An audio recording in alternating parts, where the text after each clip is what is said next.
নমস্কার, দেখছেন বলো কি জানতে চাও। আমি সায়ন আপনাদের সঙ্গে। এক্সপ্রেসওয়ে এমন একটা জিনিস যার দৌলতে আপনি এক জায়গা থেকে আরেক জায়গায় নিমেষের মধ্যে পৌঁছতে পারেন। তেমনই একটি এক্সপ্রেসওয়ে তৈরি হচ্ছে পশ্চিমবঙ্গে, যার নাম কল্যাণী এক্সপ্রেসওয়ে, যার দৌলতে কলকাতা থেকে কল্যাণীর দূরত্ব অনেকটা কমছে। শুধু তাই নয়, উত্তরবঙ্গে যাওয়াও কিন্তু এখন আরও সহজ হয়ে যাচ্ছে। তার কারণ ক্যাম্পা থেকে বড়জাগুলি পর্যন্ত যে সেকশনটা রয়েছে সেটার কাজ কিন্তু প্রায় শেষ।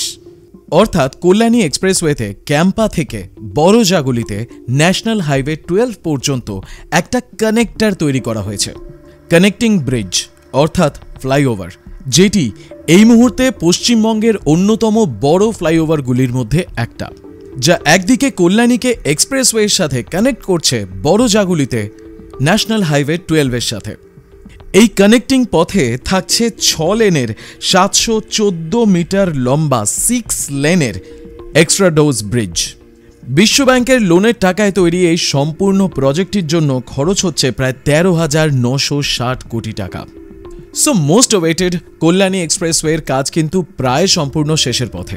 কিছু ছোটখাটো কাজ বাকি রয়েছে, তাছাড়া আর কিছুদিনের মধ্যেই আমরা পৌঁছে যাব খুব দ্রুত গতিতে কলকাতা থেকে কল্যাণী পর্যন্ত।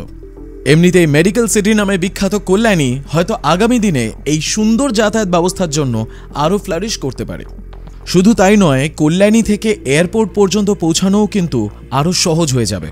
সো ন্যাচারালি এই এক্সপ্রেসওয়েটার ফলে যদি কলকাতা স্যাচুরেটেড হয়ে যায়, সেই ক্ষেত্রে যাতায়াত সুবিধাজনক হয়ে যাওয়ায় আগামী দিনে ইনভেস্টমেন্টের নতুন হাব কিন্তু কল্যাণী হয়ে উঠতে পারে।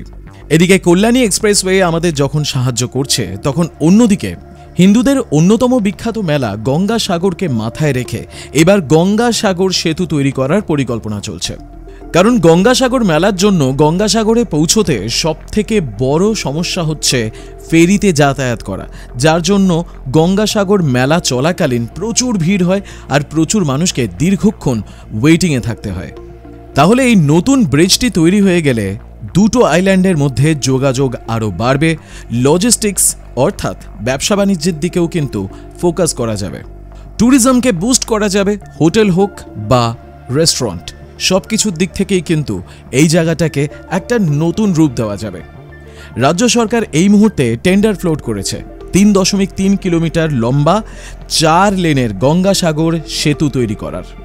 ব্রিজটি কাকদ্বীপের সঙ্গে সাগর আইল্যান্ডকে জুড়বে, তাও আবার মুড়িগঙ্গার ওপর দিয়ে। ব্রিজটি তৈরি করার জন্য খরচ ধার্য করা হয়েছে 1,438 কোটি টাকা। এর কনস্ট্রাকশনের কাজ শেষ করতে সময় লাগতে পারে 4 বছর। আশা করব আর 4 বছরের মধ্যেই এই সম্পূর্ণ ব্রিজের কাজ শেষ হবে। আর তারপর যেই সমস্ত মানুষ গঙ্গাসাগর মেলার জন্য খুব সহজেই গঙ্গাসাগরে পৌঁছতে চায়, শুধুমাত্র এই নানান রকমের ঝুট ঝামেলার জন্য পৌঁছতে পারে না আর ওই মূল্যবান মুহূর্তগুলোর সাক্ষী থাকতে পারে না, তারা হয়তো আগামী দিনে খুব সহজেই এই গঙ্গাসাগর পর্যন্ত পৌঁছতে পারবে।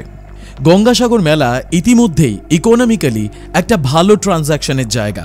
প্রচুর মানুষ গরিব থেকে ধনী এই মেলার উদ্দেশ্যে রওনা দেয়। কাজেই যদি এই সেতুটি কমপ্লিট হয়ে যায়, সেক্ষেত্রে কিন্তু বড় বড় বিনিয়োগকারীরা হোটেল তৈরি করার জন্য হোক বা রেস্টুরেন্ট তৈরি করার জন্য হোক বা ট্যুরিজম খাতে যেই পরিকল্পনাই করুক না কেন, তা কিন্তু এই ব্রিজ হয়ে যাওয়ার পরে আরও বেশি সার্থক হতে বাধ্য। আজকের মতন এ পর্যন্তই, আবার দেখা হবে পরের খবরে।